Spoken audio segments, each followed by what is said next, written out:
Selamat datang di perkuliahan komunikasi data. Pada pertemuan kali ini kita sudah masuk ke pertemuan kelima. Nah, pada pertemuan kelima ini topiknya adalah tentang pengodean sinyal digital. Nah, kita sudah bahas banyak hal tentang komunikasi data, sudah bahas tentang datanya, kemudian sedikit tentang sinyalnya, kemudian pekan lalu kita membahas tentang media transmisinya. Nah, pada kali ini kita akan membahas tentang pengodean sinyal digital. Jadi pada dasarnya sinyal yang bisa ditransmisikan untuk komunikasi data itu ada dua jenis. Jadi ada sinyal digital, kemudian ada sinyal analog. Nah, yang pertama ini kita bahas tentang pengodean sinyal digital. Oke. Nah, apa topik bahasan untuk materi ini? Jadi pengodean data digital nanti kita ada 3 poin penting yang akan dibahas. Yang pertama adalah tentang kode-kode. Kode-kode ini apa? Mungkin ada yang familiar dengan ASCII, Unicode. Nah, ini yang dimaksud dengan kode-kode. Nanti kita bahas lebih lanjut kode yang lainnya. Kemudian yang topik kedua adalah tentang konversi data digital ke sinyal digital. Nah, kan sudah ada pembahasan tentang bahwa data itu terbagi atas dua jenis, yaitu ada data digital dan kemudian ada data analog. Nah, jadi ada pembahasan tentang konversi data digital, bagaimana konversinya data digital ke sinyal digital. Di sini ada 3 teknik, secara garis besar ada 3 teknik yang bisa digunakan untuk konversi ini atau proses encodingnya. Ada line coding, ada block coding, dan ada scrambling. Nah, kemudian topik ketiga tentang pengodean data ada konversi data analog ke sinyal digital. Nanti ada tekniknya berupa PCM, yaitu Pulse Code Modulation, dan ada Delta Modulation atau DM. Kemudian tujuan pembelajaran kali ini Anda bisa tahu jenis-jenis kode yang kemudian digunakan di mesin yang kemudian terlibat dalam komunikasi data. Kemudian Anda nanti diharapkan bisa menjelaskan proses konversi data digital ke sinyal digital seperti apa dengan beberapa teknik yang tadi dijelaskan dan yang tadi disebutkan, dan kemudian ada beberapa skema. Kemudian bisa tahu nanti bagaimana proses konversi kalau datanya analog ke sinyal digital. Jadi topiknya ini konversi sinyal analog, sinyal digital dari misalnya data digital atau data analog. Nah, yang pertama kita bahas tentang tadi kode-kode atau pengodean data. Kenapa perlu pengodean data? Karena ini sudah dibahas, jadi data tidak bisa dikirim langsung. Data yang kita punya pada saat ingin ditransmisikan itu tidak bisa dikirim seperti apa adanya seperti itu. Jadi kalau misalnya kita punya karakter berupa huruf atau berupa suara, itu tidak dikirim bulat-bulat seperti bentuk data tersebut, tetapi perlu adanya konversi ke biner. Nah, tata cara konversi ke biner ini ada aturan-aturannya. Jadi ada beberapa teknik pengkodean untuk kemudian mentransfer data tersebut ke biner. Nah, nanti ada jenis-jenisnya. Nah, kenapa kemudian data tersebut perlu dikodekan? Ya, karena misalnya perlu ditransmisikan. Nah, kalau perlu ditransmisikan tentu saja kalau ditransmisikan itu bisa dan nanti dalam bentuk sinyal. Kemudian data yang bisa dikonversi dari sinyal ini itu adalah dua jenis, mau data analog atau mau data digital. Seperti itu. Nah, kemudian perangkat dapat menggunakan kode biner yang berbeda untuk mewakili suatu karakter. Nah, jadi tiap perangkat itu punya kode-kode biner yang diterapkan. Jadi tiap perangkat itu akan ada beda. Nah, umumnya yang sekarang digunakan itu adalah pakai kode ASCII. Mungkin itu sudah familiar. Jadi ASCII itu sendiri ada yang mewakili 7 bit, ada yang mewakili 8 bit, atau EBCDIC. Atau yang paling familiar sekarang ada namanya Unicode. Nanti kita lihat seperti apa. Jadi kalau komputer generasi pertama itu komputer yang 4 bit. Kalau yang sekarang kan rata-rata komputernya sudah yang 64 bit. Sudah kecepatannya sudah lebih besar. Nah, komputer generasi awal yang 4 bit dia pakai teknik pengkodeannya adalah BSD. Kemudian ada 6 bit itu pakai SBC-DIC. Kalau pengkodean 8 bit itu ada EBC-DIC atau ASCII. Nah, ini komputer-komputer generasi sekarang pakainya yang standar 8 bit. Nah, jenis-jenis kode data pada umumnya ada 6 seperti yang dilihat di situ, ada yang BCD, binary code desimal, SBC, DIC, kemudian ada Unicode yang bisa mengkodekan hampir mungkin seluruh karakter yang ada di dunia ini, mau karakter misalnya simbol atau misalnya huruf-huruf bahasa yang dia punya huruf tersendiri, jadi tidak pakai abjad seperti mungkin Rusia atau Jepang dan seterusnya, itu pakai Unicode. Nah, kode yang pertama disebut dengan BCD atau binary coded decimal. Ini digunakan oleh komputer generasi awal. Jadi kodenya ini hanya kombinasi 4 bit dan hanya mencakup desimal digit saja. Jadi hanya ada 0 sampai 9. Nah, karena dia kombinasinya hanya 4 bit, maka hanya bisa punya 16 kombinasi kode seperti ini. Nah, kode ini dia hanya mewakili digit 0 sampai 9. Seperti ini. Jadi untuk misalnya desimal digit 0, jadi angka 0 itu diwakili atau dikonversi menjadi desimal berupa 0000. Nah, sampai dia bisa 9. Kodenya seperti ini, desimalnya 1001. Kemudian berkembang lagi, ada yang karena tadi kalau 4 bit dia hanya bisa punya paling banyak 16 kombinasi kode, atau nanti hanya bisa mewakili 16 karakter seperti itu. Nah, ini ada yang SBC DIC, jadi kombinasinya 6 bit seperti ini, jadi satu karakter itu diwakili oleh 6 bit. Nah, semakin besar bitnya tentu saja kombinasi kode yang bisa dihasilkan itu semakin banyak. Nah, ini bisa mewakili sampai 64 kombinasi kode, bisa dilihat di situ. Jadi sudah termasuk ke alfabet. Jadi kalau tadi yang binary code di awal, yang ini desimal, dia hanya untuk angka-angka desimal 0 sampai 9. Kalau yang SPC DIC ini sudah masuk ke abjad, sudah cover. Misalnya untuk Z bisa dilihat di sini kodenya.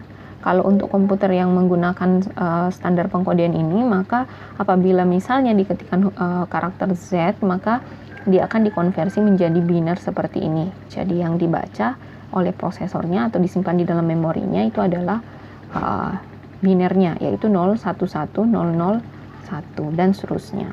Nah, ini agak beda kalau misalnya yang tadi BCD, kalau 0 itu dia 0 semua. Kalau yang pakai karakter SBC DIC ini, pengkodeannya untuk karakter 0 atau bilangan 0 itu adalah 001010. Kemudian ini perkembangan dari yang tadi, itu adalah Extended Binary Coded Decimal Interchange Code yang bisa memuat lebih banyak karakter, bisa menyimbolkan mengkodekan lebih banyak karakter, yaitu sebanyak 256 dengan kombinasi 8 bit. Nah, itu contohnya ada di slide 8. Dia tidak hanya huruf. Kalau tadi misalnya karakternya hanya yang abjad huruf besar, nah ini sudah ada yang untuk huruf kecil, kemudian ada perintah seperti ini kalau 0, karakter khusus dan seterusnya. Ini sudah mencakup di sini. Nah, ini karena kalau 8 bitnya binernya ditulis semua, itu agak lebih panjang, jadi sini direpresentasikan dalam bentuk heksa. Kalau bilangan heksa itu adalah satu digit heksa itu mewakili 4 digit biner. Nah, ini seperti saya rasa sudah dapat di mata kuliah seperti sistem digital atau pengantar teknologi informasi, jadi tidak perlu saya jelaskan lebih lanjut di sini. Nah, misalnya di sini untuk kita mau lihat kalau EBCDIC ini, kalau untuk 0 misalnya, nah maka kodenya saya perlihatkan di sini supaya kelihatan bedanya. Nah, di sini adalah karakter yang diwakili. Jadi kalau 0 bisa dilihat heksa pertamanya itu adalah F, dan kemudian heksa digit keduanya adalah 0. Jadi kalau kita misalnya konversikan ke biner, maka 0 itu adalah 1111, F itu 1111, kemudian 0 itu adalah 0000. Nah, kenapa bisa begini? Ya, lihat lagi mata kuliah sebelumnya yang bahas tentang konversi bilangan. Nah, seperti ini. Jadi kalau untuk EBCDIC, untuk karakter 0 itu konversi ke binernya adalah 11110000. Nah, seperti itu teknik kodian. Nah, kemudian ada baudot. Baudot ini kombinasi 5 bit, nanti bisa dilihat di situ konversinya, jadi sama dengan yang lain tadi, dia mewakili biner. Nah, ini yang paling umum digunakan, yaitu pakai kode ASCII. Nah, ini ASCII ini sebenarnya ada yang kombinasi 7 bit, ada yang kombinasi 8 bit. Kalau yang saya tampilkan di sini di slide 10 itu adalah kombinasi 8 bit. Jadi dia lebih lengkap lagi. Nah, untuk karakter 0 misalnya dia sudah ada kombinasi binernya, kode binernya seperti apa. Jadi sudah ada untuk shift seperti apa, cancel itu sudah dibinerkan. Kemudian kalau karakter seperti spasi atau misalnya asterisk, ada angka, nah ini sudah lebih banyak lagi karakter yang di cover atau bisa dikenali oleh komputer jika menggunakan pengkodean ASCII. Jadi karena dia 8 bit, nah maka kombinasi kodenya bisa sampai 256 karakter. Nah, di sini yang ditampilkan hanya 127. Jadi misalnya di sini saya perlihatkan, nah ketika kita mengetikkan misalnya huruf A besar di komputer, itu kan dia tidak membacanya sebagai data, tapi dia membacanya sebagai biner. Nah, pada saat komputer tersebut menggunakan pengkodean ASCII, maka kita bisa dilihat di sini kalau A itu desimalnya adalah 65, ini desimalnya, jadi bisa dikonversi jadi biner, atau heksanya adalah 40. Nah, kalau heksanya 40, kalau kita konversikan jadi biner itu adalah 0000 kemudian 0100. Nah, jadi kalau A, maka binernya adalah seperti ini.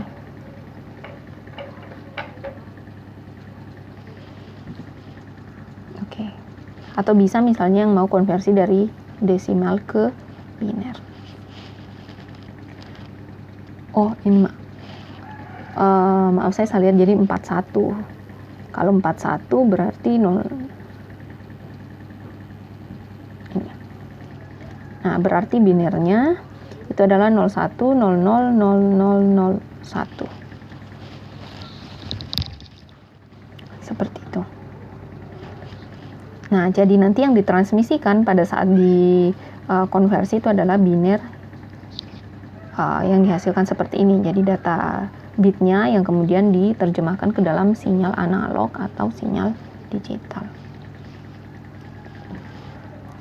Nah, kemudian pengkodean yang paling terakhir ini adalah Unicode. Jadi Unicode ini adalah pengkodean yang sudah mengcover banyak karakter, bahkan seluruh karakter, bahkan karakter yang mungkin sudah punah. Nah, ada yang pernah saya baca bahwa karakter yang bahkan sudah tidak digunakan itu bisa di-cover oleh pengkodean ini. Nah, seperti di sini saya perlihatkan, ini contohnya pengkodean untuk karakter Bugis. Jadi kalau misalnya K di sini karakter Bugis K itu pengkodeannya adalah 1A, ini dia pakai heksa 1A00, ini X-nya di sini 1A000. Nah, jadi kalau Unicode ini dia bitnya sudah satu karakter seperti ini mewakili 20 bit. Nah, jadi karena semakin besar bitnya, tentu saja semakin banyak karakter yang ditampung. Nah, ini paling banyak digunakan sekarang untuk transmisi data internet. Karena kalau internet itu transmisi datanya itu kan sudah mencakup ke seluruh dunia, sudah banyak bahasa yang digunakan karakter dan sebagainya. Nah, untuk kemudian karakter tersebut dikenali ya tentu saja membutuhkan pengkodean yang lebih banyak lagi. Jadi pakainya yang Unicode. Kalau mungkin ada yang pernah lihat ketika mengirimkan sebuah karakter, kemudian karakter tersebut di perangkatnya kalian terbaca, kemudian misalnya di perangkat orang lain itu berubah menjadi kotak-kotak seperti ini.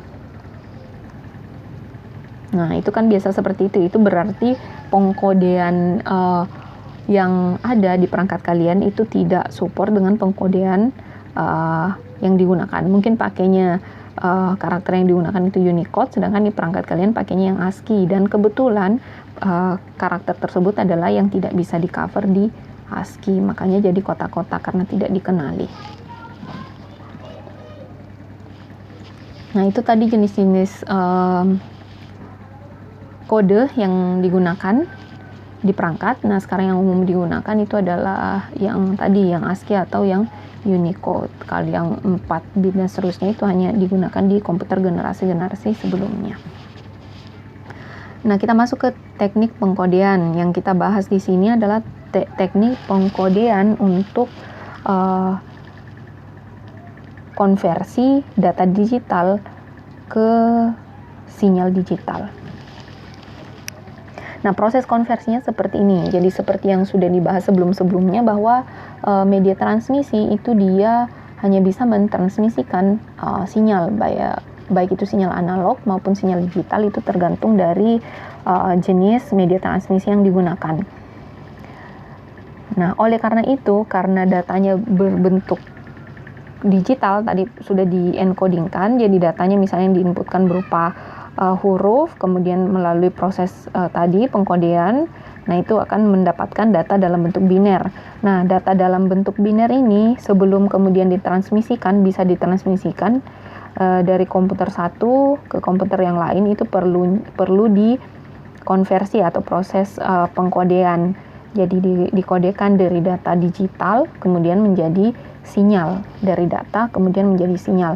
Nah, proses konversi ini itu dilakukan oleh encoder atau prosesnya disebut dengan modulasi.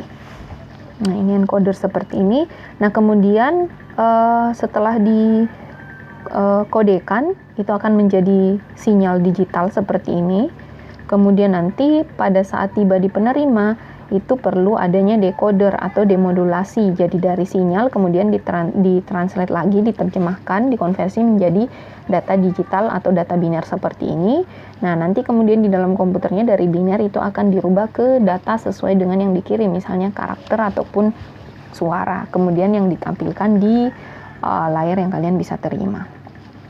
Nah, itu gambaran secara garis besar proses coding dan decoding. Nah, teknik pengkodean ini letaknya di mana? Jadi teknik pengkodean itu letaknya di encoder. Jadi sebelum data ditransmisikan, tadi data dalam bentuk biner itu perlu di encoding atau di konversi menjadi sinyal digital seperti ini. Nah, secara garis besar untuk kemudian mengkodekan dari data digital ke sinyal digital itu ada 3 teknik. Ada yang line coding, ada yang block coding, ada yang scrambling. Nah, yang line coding ini adalah teknik yang pasti digunakan dalam proses transmisi. Transmisi dari data menjadi sinyal digital. Kalau misalnya yang block coding dan scrambling ini dia hanya opsional, jadi bisa digunakan bisa tidak. Nah, apa ini line coding? Jadi line coding adalah konversi rangkaian bit, jadi namanya line, baris. Jadi baris yang dimaksud di sini adalah bitnya dalam bentuk rangkaian bit ke sinyal digital. Nah, seperti yang kita ketahui bahwa data yang berada di komputer itu biasanya disimpan dalam memori dan disimpannya bukan dalam bentuk kemudian huruf seperti yang kita lihat di monitor kita, misalnya dalam bentuk karakter, tapi disimpannya dalam bentuk bit. Nah, rangkaian bit inilah yang kemudian nanti dikonversi ke sinyal digital pakai suatu teknik pengkodean. Nah, salah satunya yang pakai line coding ini. Jadi dikonversi rangkaian bitnya ke dalam bentuk sinyal digital. Nah, ada beberapa hal yang perlu kemudian kalian perlu pahami sedikit sebelum kita masuk ke jenis-jenis teknik line coding ini. Yang pertama ada yang disebut dengan elemen sinyal dan elemen data. Nah, elemen sinyal dan elemen data ini agak berbeda. Jadi kalau elemen data itu tadi, yang tadi saya jelaskan itu berupa biner, 1, 0 dan seterusnya, 1 dan 0, dan elemen sinyal itu ya dalam bentuk sinyalnya nanti. Nanti saya perlihatkan. Kemudian ada istilah yang disebut dengan rasio. Rasio ini adalah banyaknya elemen data yang dikirimkan oleh sebuah elemen sinyal. Jadi kalau misalnya satu elemen sinyal dia hanya bisa mengirimkan 1 bit data, nah itu rasionya adalah 1 dan seterusnya. Nah, kemudian ada yang disebut dengan data rate atau kecepatan data. Ini mungkin sudah disinggung di pertemuan sebelumnya. Ini kecepatannya disimbolkan dengan BPS, berapa bit per second. Kemudian untuk sinyal itu juga ada sinyal rate. Nah, ini satuannya berupa baud. Nah, kemudian selanjutnya ini adalah istilah-istilah yang kemudian bisa digunakan di bisa menjadi kekurangan untuk sebuah teknik coding. Jadi ada yang disebut dengan baseline wandering. Jadi ini kesulitan decoding. Jadi ini kelemahan sebuah teknik coding apabila terjadi kesulitan pada saat decoding. Jadi demodulasinya, dekomposisi kembali sinyalnya di receiver karena nilai 0 atau 1 yang terlalu panjang. Nah, misalnya di datanya itu tadi seperti saya kasih contoh yang A, misalnya nilai 0-nya atau nilai 1-nya itu berurutan sangat panjang. Nah, ini akan ada kesulitan pada saat proses decoding. Nah, masalah ini disebut dengan baseline wandering. Kemudian masalah kedua ada yang disebut dengan direct correct components. Nah, ini kalau terjadi kalau level voltage-nya konstan. Nah, kalau sudah ditransmisikan ke sinyal digital, pada saat terlalu banyak level voltase yang konstan, baik itu level voltasenya misalnya 0 atau 1, nah itu spektrum frekuensinya menjadi rendah sampai mendekati 0. Nah, sedangkan kalau misalnya frekuensi dari sinyalnya mendekati 0, itu sinyal tidak dapat ditransmisikan. Jadi contohnya kalau di line telepon, itu sinyalnya frekuensinya sepertinya harus di atas 200 kHz. Jadi kalau misalnya di bawah itu, frekuensinya itu tidak bakal bisa ditransmisikan melalui line telepon transmisinya, channelnya. Nah, jadi masalah ini harus kemudian bisa nanti dilihat di line coding. Kemudian ada self synchronization. Nah, ini terdapat informasi waktu pada sinyal yang dikirimkan. Ini lebih baik seperti ini. Jadi teknik coding yang punya self synchronization itu punya ada informasi waktu yang di transmisikan bersama dengan sinyalnya. Jadi sudah ketahuan misalnya di situ pada saat di decoding kapan kemudian bit selanjutnya itu terbaca dan kapan kemudian belum masuk ke bit selanjutnya. Kemudian ada juga proses coding yang dia built-in error detection. Jadi di dalam proses codingnya itu juga ada error deteksinya. Jadi kalau pada saat transmisi misalnya ada perubahan selama proses transmisi itu ada perubahan bit data, ini kan pasti akan berubah datanya. Nah, di teknik pengkodean ada juga yang sudah mencakup di build error detection ini. Jadi ada deteksi apabila terjadi error. Kemudian ada immunity to noise atau interference. Jadi teknik pengkodean yang kemudian bisa dikatakan dia tidak rentan terhadap noise atau kebal immunity terhadap noise. Kemudian bisa juga karakteristik dari sebuah teknik pengkodean dilihat dari kompleksitasnya. Jadi seberapa kompleks teknik pengkodean tersebut. Nah, ada teknik pengkodean yang kemudian dia menjadikan sinyalnya itu jadi beberapa level. Nah, semakin banyak level dari sebuah sinyal, itu semakin kompleks kemudian nanti proses decodingnya. Atau semakin banyak kemudian biaya yang digunakan. Nah, ini tadi sedikit gambaran tentang elemen sinyal dan elemen data. Kalau mau lihat bedanya di mana, bisa dilihat di sini. Jadi ada gambar, di situ ada 4 gambar di mana ada 2 jenis elemen sinyal dan 2 jenis kombinasi 2 jenis elemen data. Bisa dilihat di sini. Jadi pada gambar pertama ini rasionya sama dengan 1. Kenapa 1? Tadi rasio adalah berapa jumlah elemen data kemudian yang dimuat dalam satu elemen sinyal. Nah, di sini satu elemen sinyal dia memuat satu elemen data sehingga rasionya adalah 1. Nah, sedangkan untuk yang gambar B ini untuk satu elemen data dia dimuat di 2 elemen sinyal seperti ini. Nah, ini rasionya adalah ya 1/2. Nah, kalau yang di gambar C rasionya 2, jadi satu elemen data dia mampu mengkodekan 2 elemen data. Satu elemen sinyal dia mampu mengkodekan 2 elemen data. Jadi 1. Nah, kemudian kalau yang ini, yang di gambar D, dia rasionya 4/3. Jadi 4 data, ini kemudian direpresentasikan dalam 3 elemen sinyal seperti ini. Nah, saya harap bisa paham yang dimaksud dengan rasio. Nah, di sini ada sinyal rate, ada data rate. Nah, di sini jadi goal dari komunikasi data itu apa? Jadi sebenarnya yang dicari di komunikasi data itu adalah data rate-nya yang tinggi dan kemudian signal rate-nya yang rendah. Jadi kalau semakin tinggi data rate atau kecepatan data, itu kecepatan transmisi akan semakin tinggi. Nah, sedangkan kalau semakin rendah signal rate, itu kebutuhan bandwidth untuk mentransmisikan data semakin rendah. Jadi sebuah kemudian channel yang kebutuhan bandwidthnya rendah tapi kecepatan transmisinya tinggi, nah ini yang menjadi goal dari komunikasi data. Nah, kalau kita mau analogikan,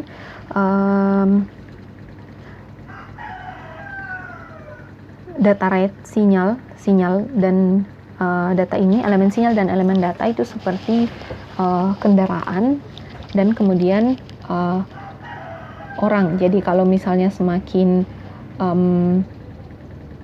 banyak kendaraan yang ada di jalanan, itu tentu saja potensi untuk terjadi kemacetan akan semakin tinggi walaupun kemudian jalanannya lebar atau bandwidthnya lebar.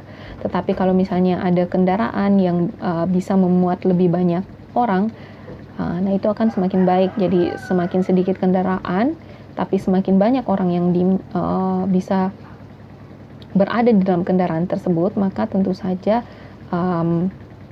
akan semakin sedikit kemungkinan terjadi kemacetan. Nah, ini analogi antara data rate dan signal rate seperti ini. Maka di sini kenapa dikatakan bahwa kalau signal rate-nya semakin rendah, kebutuhan bandwidth-nya juga akan semakin rendah. Jadi analoginya kalau misalnya signal rate rendah, hanya ada sedikit kendaraan di jalanan, tetapi misalnya satu kendaraan bisa memuat banyak orang. Jadi banyaknya data yang dikirimkan itu tidak terlalu mempengaruhi juga kebutuhan bandwidth, tetapi kebutuhan bandwidth itu dipengaruhi oleh signal rate yang ada. Nah, contoh kasusnya seperti ini. Misalnya sebuah sinyal membawa data di mana sebuah elemen data mengkodekan satu elemen sinyal. Jadi rasionya adalah satu elemen data itu dikodekan dengan satu elemen sinyal. Nah, jika kecepatan bitrate-nya 100 kbps, berapa rata-rata nilai kecepatan bit jika C antara 0 dan 1? Nah, asumsi rata-rata nilai C itu adalah 1/2, jadi antara 0 dan 1, maka kecepatan bit itu adalah rumusnya seperti ini. S sama dengan, kita mau lihat signal rate-nya seperti apa, jadi S sama dengan C kali N kali 1/R. N ini adalah kecepatan di sini, bitrate-nya, kemudian C ini adalah nilainya di sini. Jadi asumsi rata-rata nilai C adalah 1/2, 0 dan 1. Jadi 1/2 dikali dengan 100 kbps itu konversi ke bit per second. Jadinya adalah 100.000 dikali dengan rasionya adalah 1/1, maka dapat 50.000 atau 50 kilobaud. Jadi kalau kasusnya seperti ini, maka signal rate-nya adalah 50 kilobaud. Nah, kemudian tadi ada yang dibahas tentang karakteristik dari line coding adalah self-synchronization. Jadi, sinyal digital yang self-synchronization, dia menyertakan, tadi ini saya sudah jelaskan, menyertakan informasi waktu yang memberikan 3 hal. Dia tanda awal dari suatu bit, suatu sinyal, pertengahan, dan kemudian akhir pulsa. Nah, seperti yang ada di sini. Nah, contoh yang ada di gambar ini apabila ada sedikit kendala di proses sinkronisasi dari suatu perangkat. Jadi bisa saja pada saat ada kendala di proses sinkronisasi, data yang dikirimkan itu tidak sama kemudian dengan data yang dibaca yang sampai di terminal si receiver. Jadi contohnya ini yang dikirimkan bitnya adalah 10, 11, 00, 001, tetapi karena sinkronisasinya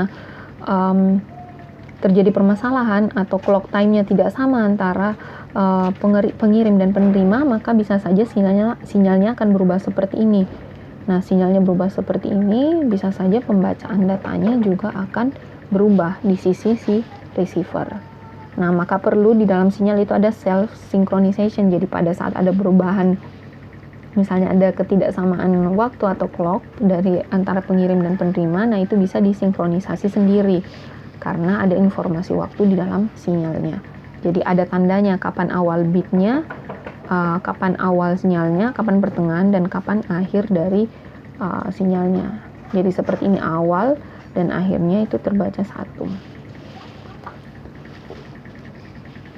Nah, untuk melihat kemudian dampak kalau misalnya ada masalah di sinkronisasi, nah seperti ini misalnya.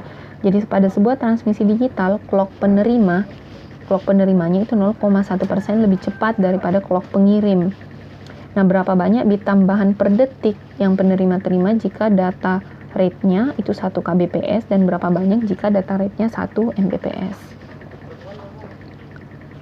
Nah, bisa dilihat di sini kalau misalnya bitrate-nya itu 1 kbps dan kemudian clock-nya itu si penerima lebih cepat 0,1%, maka bisa dihitung bahwa kalau yang dikirimkan 1 kbps, jadi dia mampu mengirim transmisi ini itu 1000 bit per second. Nah, dikatakan bahwa clock penerimanya itu 0,1% lebih cepat. Nah, kalau lebih cepat itu bisa tinggal dikalikan dengan 0,1 per second. Jadi dalam 1 detiknya ada tambahan berupa 0,1. Jadi ada 1001 bit yang bisa diterima di si receiver. Nah, kalau misalnya semakin besar 1 mbps seperti ini, kalau misalnya dia lebih cepat 1%, kemudian kecepatannya 1 juta seperti ini, maka dia mampu punya tambahan sebesar 1000 ekstra bit, jadi ekstra bps. Nah, itu yang diterima bisa sampai 1 juta 1000 bit per 1 juta 1000 bit yang diterima. Jadi bayangkan di sini kecepatan clocknya hanya lebih cepat 0,1% saja. Yang dikirimkan adalah 1 juta bit per second, yang sampai itu adalah 1 juta 1000 bit. Jadi ada 1000 bit yang kemudian bukan merupakan data yang dikirimkan. Nah, ini adalah contoh kasus kalau misalnya terjadi masalah pada sinkronisasi. Nah, maka itu teknik pengkodean perlu ada mengatasi masalah ini, yaitu menambahkan yang disebut dengan self synchronization.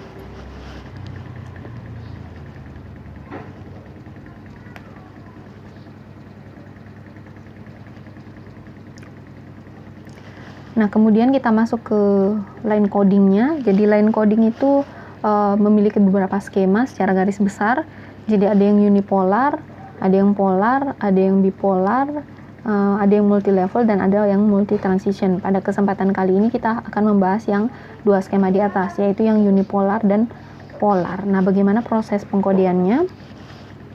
Jadi kalau yang unipolar ini dikatakan unipolar, satu sisi. Jadi level sinyalnya hanya ada pada satu sisi sumbu waktu. Contoh skema yang ada, contoh algoritma yang ada untuk yang unipolar ini adalah disebut dengan NRZ, non return to zero. Jadi tidak kembali ke nol di pertengahan sinyalnya. Nanti dilihat seperti apa. Nah, NRZ ini untuk bit 1 dia akan mengkodekannya menjadi voltase yang positif, sedangkan data dengan bit 0 dia akan mengkodekan voltase yang 0. Jadi hanya ada satu sisi, tidak ada voltase negatif. Nah, kelemahan dari metode ini itu adalah metodenya mahal karena tadi satu elemen sinyal itu mewakili satu voltase, 1 bit. Nah, kemudian skema ini sudah tidak digunakan dalam proses komunikasi data karena dia costly atau mahal. Nah, kalau kita mau lihat bagaimana teknik pengkodean untuk skema ini, jadi skema unipolar yang algoritmanya NRZ, non return zero. Jadi misalnya datanya adalah 10, 110. Tadi dikatakan bahwa dia unipolar, hanya berada pada satu sisi sumbu waktu, jadi hanya positif saja sampai 0 seperti ini. Jadi proses pengkodeannya kalau datanya 1, dia voltasenya di atas seperti ini. Kemudian voltasenya positif, kalau dia 0 maka voltasenya 0, sehingga dilambangkan seperti ini. Nah, kalau dia datanya misalnya 1, 1, 0, 0, 1, maka dia jadinya akan seperti ini. Nah, untuk 0 itu dia di bawah seperti ini. Oke, ini data. Nah, jadi proses pengkodeannya seperti ini. Jadi voltase positif kalau bitnya 1, voltasenya akan menjadi 0 kalau bitnya 0. Nah, kemudian skema yang kedua ada yang disebut dengan skema polar. Nah, skema polar ini merupakan perkembangan tadi dari skema yang unipolar yang hanya mencakup satu seperti ini. Di satu sisi, skema yang polar ini ada dua skema yang bisa digunakan, ada algoritma, ada yang non-zero NRZ yang level dan NRZ yang invert. Nah, ini bisa dilihat di sini bedanya. Kalau yang tadi, yang unipolar hanya ada pada satu sisi sumbu, kalau ini dia sudah ada pada dua sumbu, jadi voltase positif dan ada voltase negatif. Nah, kalau bitnya 0, dia akan dikodekan, dikonversi menjadi voltase positif di sinyalnya. Kalau bitnya 1, dia akan berada di voltase negatif. Nah, tadi di sini untuk skema polar dia punya dua skema yang bisa digunakan, ada yang NRZL atau level. Jadi bitnya itu dilihat dari level dari sinyalnya. Nah, kalau NRZ invert itu dilihat, jadi bitnya itu diidentifikasi, dikonversi berdasarkan dari perubahan level sinyalnya. Nah, untuk algoritma ini, untuk skema ini yang skema polar, dia signal rate-nya adalah N per 2 baud, di mana N itu adalah kecepatan bitnya, bit rate-nya. Nah, bagaimana proses mengkodekannya bisa dilihat di sini. Kalau NRZL tadi dikatakan kalau voltasenya, kalau bit 0 itu dia voltasenya yang positif, kalau 1 voltasenya negatif. Nah, kalau voltase negatif berarti di bawah sumbu time ini. Nah, karena dia data yang pertama bitnya 0, maka dia voltasenya positif. Kemudian 1 voltasenya negatif seperti ini. Nah, dan seterusnya. Nah, bedanya dengan yang NRZ invert ini, dia bitnya dikodekan berdasarkan dari perubahan sinyal yang ada, perubahan level. Jadi di sini ada keterangannya kalau dia bitnya 1, maka ada perubahan level untuk sinyal selanjutnya. Nah, kalau misalnya bit selanjutnya adalah 0, itu tidak terjadi perubahan. Nah, contohnya seperti ini. Jadi 0 itu dikodekan di atas seperti ini, terus dilihat bit selanjutnya adalah 1. Nah, kalau 1 itu ada perubahan level sinyal, makanya dia berubah menjadi voltasenya yang di bawah ini, yang negatif. Nah, dilihat bit selanjutnya adalah 0. Nah, kalau 0 itu tidak terjadi perubahan level. Kemudian bit selanjutnya 0, tidak terjadi perubahan level. Bit selanjutnya 1, ini terjadi perubahan level seperti ini. Nah, kemudian bitnya 1 itu terjadi perubahan level. Bitnya 1 berubah lagi levelnya, bitnya 0 tidak berubah. Nah, teknik pengkodeannya seperti ini. Jadi ada dua jenis, ada yang NRZL, kemudian ada yang NRZI.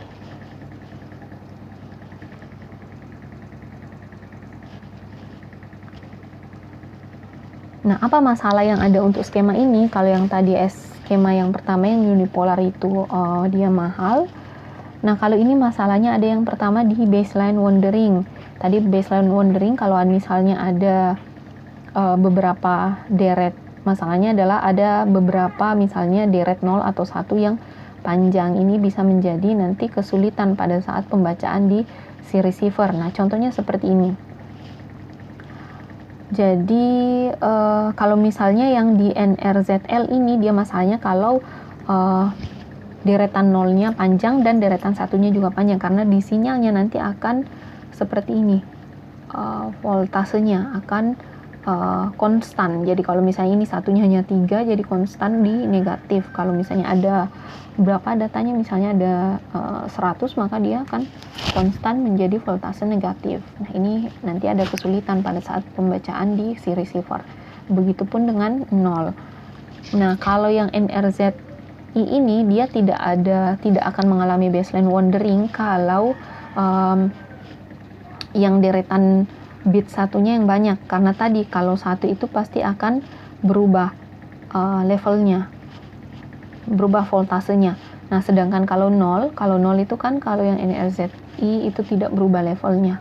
Jadi masalah untuk baseline wandering untuk NRZI hanya pada apabila deret nolnya yang panjang. Kemudian masalah untuk skema ini juga ada di masalah sinkronisasi dan ada di DC komponen.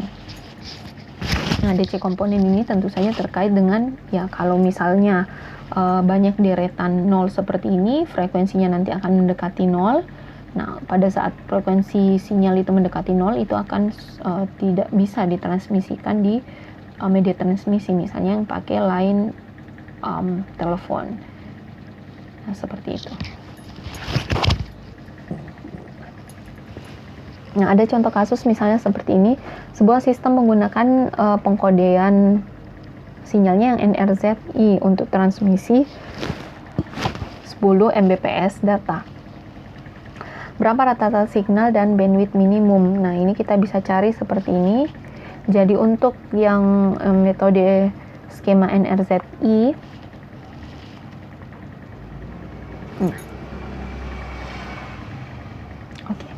signal rate-nya akan kita cari seperti ini, itu adalah N/2. Nah, ini ketetapannya kalau pakai NRZI, dia signal rate-nya itu adalah N/2, ini adalah kecepatan transmisi datanya. Jadi contohnya ini adalah 100 Mbps, nah tinggal dibagi 2, nanti dapatnya 500 kilobaud. Nah, ini kalau dikonversi 10 Mbps itu jadi 10.000 kbps, nah tinggal dibagi 2, jadi dapatnya 500 kilobaud.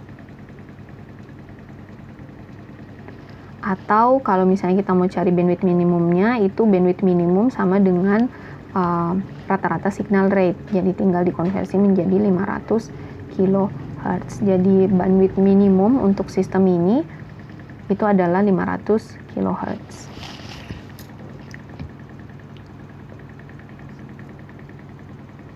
Nah, skema selanjutnya itu adalah skema polar yang RZ atau return to zero. Nah, kalau yang sebelum-sebelumnya tadi itu adalah tidak return ke zero, non return to zero. Nah, konsep dari skema polar return to zero ini adalah di tengah-tengah bitnya itu dia akan kembali ke nol levelnya seperti ini. Nah, jadi nilainya ada 3, yaitu positif. Nilai voltasenya ada 3, yaitu positif, negatif, dan 0. Jadi pada saat di tengah bitnya itu ada perubahan level sinyal ke 0, amplitudenya 0. Nah, kalau dia di sini rasio dari sinyal ini adalah ya 1/2, jadi ada 2 level sinyal yang digunakan untuk mengkodekan 1 bit data.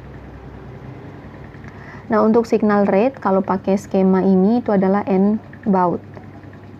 Nah, kelebihan dari pengkodean ini itu tidak akan ada yang namanya tadi DC komponen. Jadi tidak mungkin kemudian frekuensinya mendekati 0. Karena apa? Karena setiap bit itu dikodekan dengan 2 level. Ini pasti dengan 2 level karena di tengahnya itu kembali ke level 0. Jadi tidak ada kemudian voltase yang statis seperti itu. Bisa dilihat di sini. Namun kekurangannya dia kompleks karena memiliki 3 level sinyal. Nah, kalau tadi karakteristiknya kalau semakin banyak level dari sebuah sinyal, tentu saja nanti proses konversinya, proses decodingnya dan seterusnya itu akan semakin sulit. Nah, di sini dikatakan dia kompleks, sehingga skema ini juga sudah jarang digunakan sekarang ini. Karena kompleksnya butuh 3 level sinyal untuk kemudian mengkodekan datanya. Nah, skema polar selanjutnya ini adalah perbaikan dari skema polar dari skema-skema sebelumnya. Jadi ada yang disebut dengan skema polar biphase. Nah, ini skema polar ini punya 2 skema, ada yang disebut dengan skema Manchester, ada 2 algoritma, skema Manchester dan diferensial Manchester. Nah, skema ini dia mengkombinasikan antara RZ tadi, skema RZ, dan skema NRZL, ini untuk skema Manchester. Sedangkan kalau yang algoritma atau skema diferensial Manchester, dia mengkombinasikan RZ, yaitu di mana di tengah-tengah bit tadi itu akan ada perubahan level sinyal dan NRZI. Nah, kelebihannya ini tidak ada lagi baseline wandering, tidak ada lagi DC komponen. Ini kelebihan dari skema RZ diperoleh, dan kemudian sinkronisasinya juga dapat, karena di sini bisa dilihat terjadi misalnya ada perubahan, jadi kelihatan awal dari sebuah sinyal, pertengahannya, dan akhirnya untuk sebuah pulse maksud saya. Jadi untuk sebuah 1 denyut atau 1 bit seperti ini. Namun kekurangannya signal rate-nya itu 2 kali lebih besar kalau dibandingkan dengan pakai skema yang NRZ. Nah, signal rate-nya lebih besar karena tentu saja tadi di sini levelnya lebih ada kemudian perpindahan level di tengah bit seperti ini. Nah, tetapi masalah terkait dengan baseline wandering atau DC komponen itu sudah tidak ditemukan di pengkodean ini. Nah, bagaimana proses pengkodean untuk skema BPS ini? Jadi yang pertama kita bahas tentang yang tadi Manchester. Tadi dikatakan bahwa dia kombinasi antara RZ dan NRZL. Jadi NRZL tadi logikanya adalah algoritmanya apabila dia bit 0 nanti dia positif, kalau dia bit 1 itu dia nanti negatif. Nah, seperti ini jadi Manchester, tetapi karena dia kombinasi dari RZ, jadi nanti di tengah-tengah bitnya ada perubahan level seperti ini.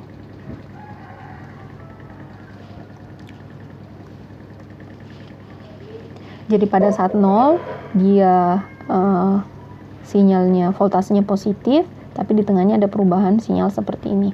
Nah, kemudian bit selanjutnya 1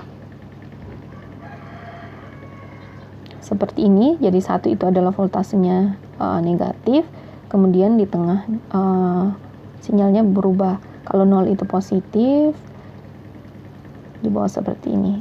Nah, 0 kembali lagi positif, akan berubah seperti ini. Nah, untuk 1 dia negatif voltasenya, kemudian dia berubah levelnya. Untuk 1 juga negatif seperti ini. Nah, sedangkan kalau yang diferensial Manchester dia menggunakan konsepnya yang RZ tadi, di tengah sinyal terjadi perubahan level, dan NRZI. Jadi perubahannya bukan berdasarkan digitnya, tapi berdasarkan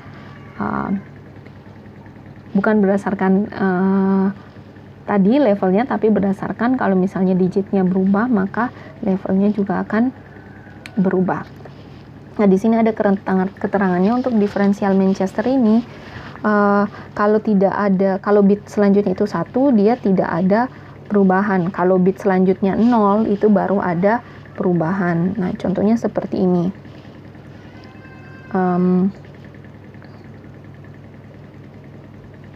Jadi bit awalnya 0, nah ini ada perubahan, jadi dari atas ini akan berubah ke bawah seperti ini. Nah, kemudian ini bit selanjutnya 1. Kalau bit selanjutnya 1 itu tidak ada perubahan level sinyal seperti ini, kemudian di tengahnya berubah. Nah, kemudian bit selanjutnya 0. Kalau bit selanjutnya 0 untuk diferensial Manchester dia ada perubahan sinyal. Nah, kemudian kita lihat bit selanjutnya 0, maka dia berubah lagi levelnya. Bit selanjutnya 1 ini tidak berubah levelnya, bit selanjutnya 1 itu tidak berubah levelnya. Nah, begini algoritma untuk yang skema polar biphase ini. Nah, yang di atas untuk Manchester dan kemudian yang di bawah untuk diferensial Manchester. Nah, seperti itu. Kalau misalnya kita misalnya punya data 1. Ini saya kasih contoh sedikit. Misalnya akan ditransmisikan angka 1 seperti ini. Nah, ini desimal. Kemudian pakai pengkodeannya misalnya yang ASCII. Nah, kita lihat kalau untuk yang ASCII untuk 1 itu, kita kembali ke depan. Ini saya juga tidak hafal pengkodeannya. Kita lihat untuk karakter 1. Nah, heksanya adalah 1. Jadi heksanya adalah 1.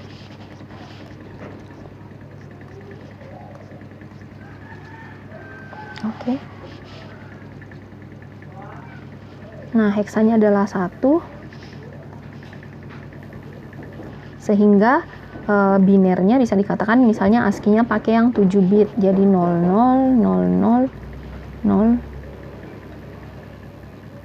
1.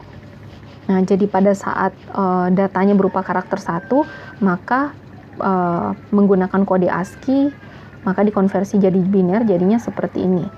Jadi 00, 00, 001. Nah, kalau misalnya pada saat ditransmisikan pakainya pola yang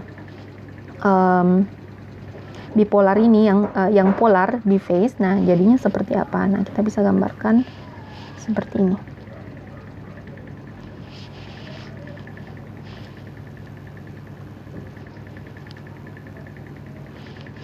Jadi 0, 0. Ini semoga cukup. Kemudian 0, 0.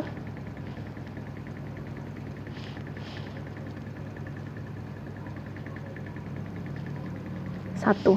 Nah, pada saat pakai Manchester, yang ya Manchester gabungan antara RZ dan NRZL, berarti kalau bitnya 0 dia di voltasenya positif, kalau bitnya 1 voltasenya negatif. Jadi kita mulainya seperti ini, kemudian di tengah-tengahnya berubah level, kemudian 0 dia harus positif seperti ini, kemudian 0 dia harus positif lagi, 0 dia harus positif lagi seperti ini. Pada saat 1 dia negatif. Nah, maka diperoleh kodenya, pengkodeannya jadi sinyal untuk karakter 1 pada saat teknik pengkodeannya, skema pengkodeannya pakai Manchester, maka seperti ini. Nah, kalau pakai yang differential Manchester, jadi kita coba. Oke, ini saya ganti supaya. Oke, kalau untuk differential Manchester berarti kalau bitnya selanjutnya 1 itu tidak ada perubahan. Kalau misalnya bitnya 0 baru ada perubahan. Nah, berarti kalau 0 di awalnya, ini 0 berarti ada perubahan.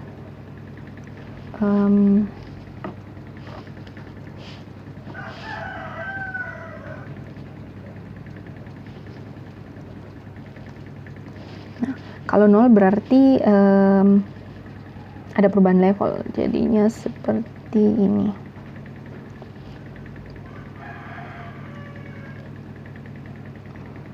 Oke, kemudian 0, kalau 0 itu bisa dilihat itu ada perubahan level.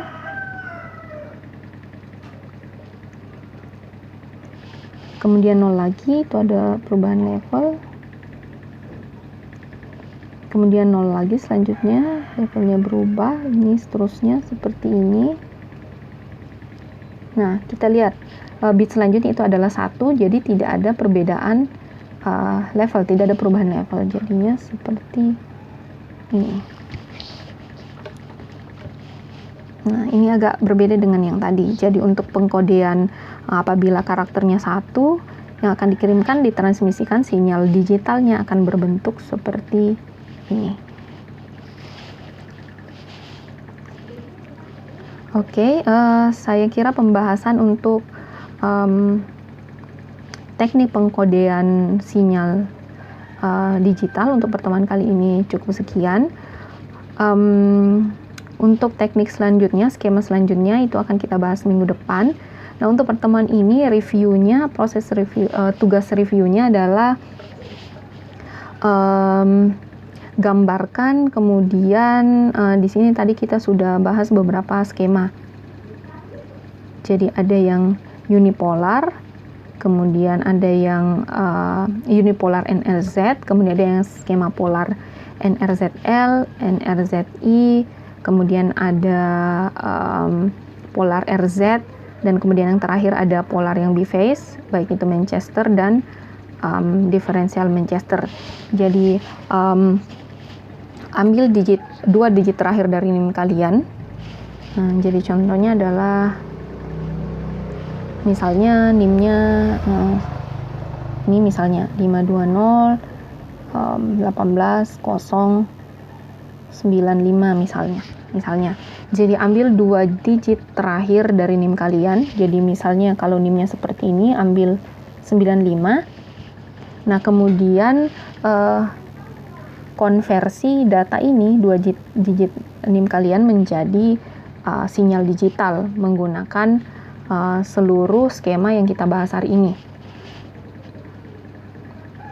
Jadi seperti itu. Nah, pengkodeannya pakai apa?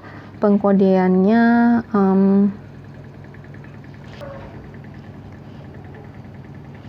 nah, jadi anggap ini adalah sebuah bilangan heksa. Jadi satu digit heksa itu akan mewakili 4 digit biner. Jadi nanti akan ketemu 8 digit. Nah, jadi kalau 9 ini heksanya itu adalah 100. Heksa 9 binernya adalah 1001. Kemudian kalau 5 itu adalah 01.